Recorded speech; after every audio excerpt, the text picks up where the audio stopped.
धार जिले की 7 विधानसभा सीटों की मतगणना जारी है और तमाम उतार चढ़ाव इस समय देखने को मिल रहे हैं। वहीं अगर आदिवासी सीटों की बात करें तो पूरे धार जिले की 7 में से 5 सीटों पर अभी भी कांग्रेस आगे चल रही है और ये चौंका देने वाली बात है कि तमाम प्रयासों के बावजूद, तमाम कोशिशों के बावजूद भारतीय जनता पार्टी आदिवासी सीटों पर अपनी बढ़त बनाने में एक तरह से अभी तक नाकामयाब रही है। अगर कुक्षी विधानसभा की बात करें तो वहां 8वें दौर की मतगणना के बाद कांग्रेस के सुरेंद्र सिंह बघेल लगभग 26,500 वोटों से आगे चल रहे हैं और ये उनकी लगभग निर्णायक बढ़त है।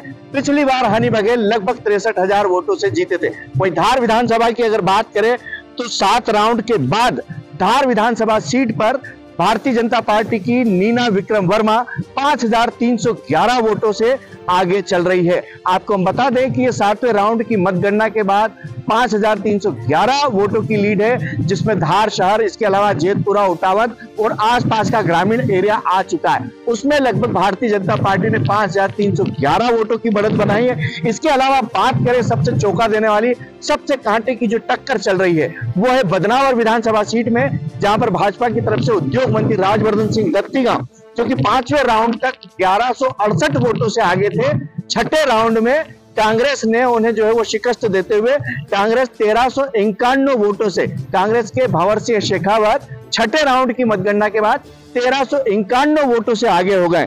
इसके अलावा और कांटे की टक्कर का जो क्षेत्र है विधानसभा, वो है मनावर विधानसभा क्षेत्र, जहां पर शिवराम कन्नौज शुरू से बढ़त बनाए हुए थे, किंतु बाद में कांग्रेस के हीरा अलावा ने लगभग अभी 6ठे राउंड की मतगणना के बाद 202 से ज्यादा वोटों की बढ़त बना ली है। इसके अलावा धर्मपुरी विधानसभा की बात करें तो वहां 6ठे राउंड की मतगणना के बाद भाजपा के कालू सिंह ठाकुर लगभग 1200 वोटों से आगे चल रहे हैं। वहीं सरदारपुर से 8वें राउंड की मतगणना के बाद कांग्रेस प्रत्याशी प्रताप ग्रेवाल 3968 वोटों से आगे चल रहे हैं। वहीं उमंग सिंगार 6ठे राउंड की मतगणना के बाद लगभग 2300 वोटों से सरदार सिंह मेड़ा से आगे चल रहे हैं। तो इस तरह से धार और धर्मपुरी विधानसभा में भाजपा बढ़त बनाए हुए है। मनावर और बदनावर में कांटे की टक्कर चल रही है, जहां पर कभी भाजपा कभी कांग्रेस आगे हो रही है।